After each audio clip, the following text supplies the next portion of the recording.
কারো পুষ মাস কারো সর্বনাশ। আসসালামু আলাইকুম। দেশ ও প্রবাস থেকে যারা আমার এই ভিডিওটা দেখছেন সবাইকে অসংখ্য ধন্যবাদ জানাচ্ছি।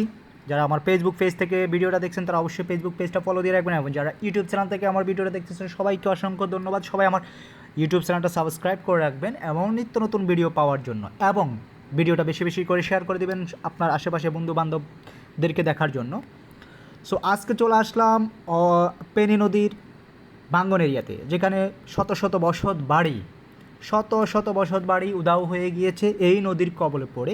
আজকে আপনাদেরকে দেখাবো নদীর মাঝখান থেকে, অর্থাৎ এতদিন দেখিয়েছিলাম যে পাশ থেকে, আজকে তার একটু ব্যতিক্রম। অর্থাৎ যে এরিয়াতে কখনো কেউ কল্পনাও করতে পারেনি এই এরিয়াতে নদীর পানি আসবে কিংবা নদী চলে আসবে, সেই মানুষ আজ আতঙ্কে, আজ চিন্তায় বিভোর হয়ে আছে। এই এরিয়ার মানুষ দিন রাত অক্লান্ত পরিশ্রম করে কত গাছগাছালি, কত বাগান তৈরি করেছে। সেই বাগান দেখেন, আপনারাই দেখেন, সেই বাগান নদীতে বিলীন হয়ে যাচ্ছে ডে বাই ডে।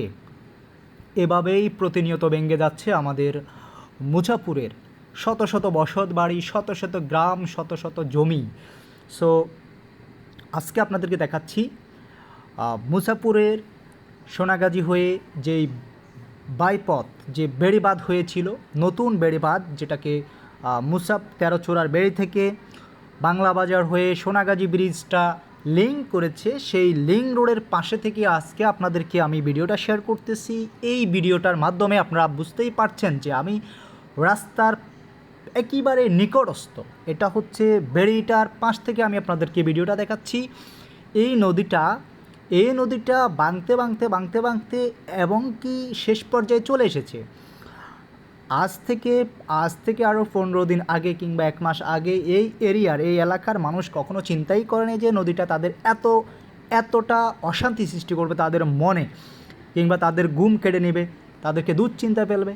এখানে কিন্তু শত শত মানুষ লাখ লাখ কোটি কোটি টাকার সম্পদ এবং লাখ লাখ টাকা খরচ করে অনেক বাড়িঘর তৈরি করেছিলেন।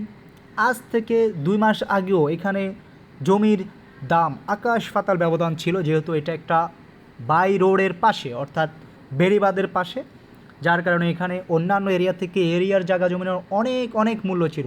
তো দেখেন বন্ধুরা, এই জমিগুলা, এই বাড়িগুলা, শত শত বাড়ি এভাবে ভেঙে যাচ্ছে।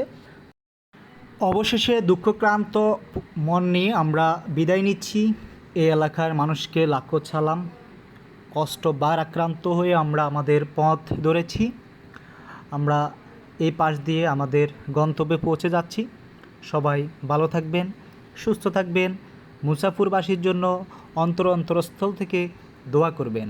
খোদা হাফেজ।